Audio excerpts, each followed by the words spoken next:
Hello বন্ধুরা, তোমরা সবাই কেমন আছো? আশা করি তোমরা সবাই ভালো আছো। আমার দ্বিতীয় মিনি ব্লগে তোমাদের সকলকে ওয়েলকাম।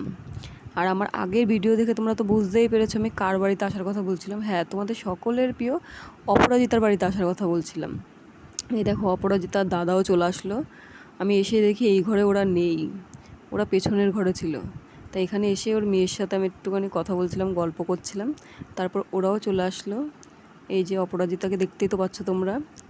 আর হচ্ছে কি, অনেক দিন যাইনি ওদের বাড়িতে, তাই ভাবলাম যে একটু ঘুরে আসি। এখন যখন ফাঁকা আছি তাই ওকে ফোন করেছিলাম। তা ও বলছে যে দিনের বেলা আসিস না, আমি তো বাড়ি থাকি না, তুই সন্ধ্যের পরে আয়। তা ওরকমই কথা মতো সন্ধ্যের পরে চলে গেলাম ওদের বাড়িতে, গিয়ে একটু আড্ডা হবে, গল্প হবে। কি ভালো করে বলো।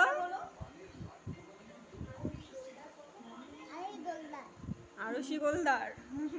তুই এর মুখে দিয়ে এভাবে না দেখে তুই তোর নাম বল।